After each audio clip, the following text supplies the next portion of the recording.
5 minutes is such a short time to say what has to be done and what we have to work with in the community. First of all, I'd like to start off with thanking my seconders for nominating me in that, and also congratulations to all the people that are running. It's so nice that people take such an interest in what's happening in our community. And, it's just, we look at what's happening in the last number of years. We look at the bad things, we look at the good things, we look at Rousseau River, and we look at ourselves.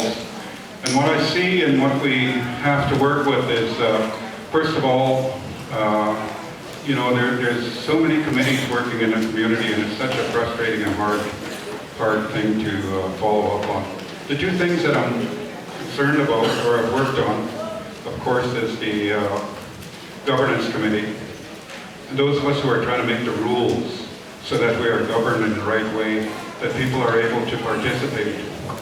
And secondly, of course, we're looking at money, and money is seen in a bad way when we look at the deficit that we're in, and nobody knows why, and nobody has a plan to get out of it. But on the good side of it, we have $54 million to buy land, and on the land selection and acquisition committee, we want to do it in the right way. And we will. We start having public meetings, and we want the people to select. And also to keep Peguis strong. We want our people to be strong. This is their homeland for most of the people that are still alive. Very few ever lived on St. Peter's, except maybe Ray Mason. I think he's 140 years old. Just kidding, of course, he's only 120. But, so this is home.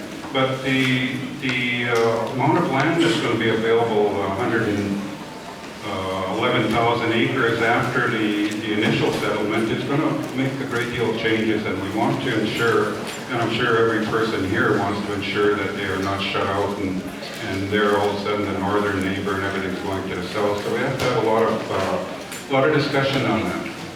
So I look at where we're at right now, and those of you who have had a chance to look at my brochure, I'm talking about a 5-year or a 5-point plan.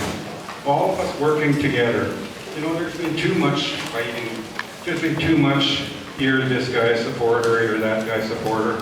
And it doesn't help anything. Like, I'm nobody's supporter myself, except for the St. Peter's and the Peguis band. That's what I support. I don't sit there and worry about whether, the present chief likes me or the former chief doesn't. I could care less. What I do care is what we do for our people. And it's so very important. And I've looked at, if you look at my brochure, I have 5 steps, here and now. And because we're at a crossroads as a community. And I don't want to read through this side by side because you can look at it.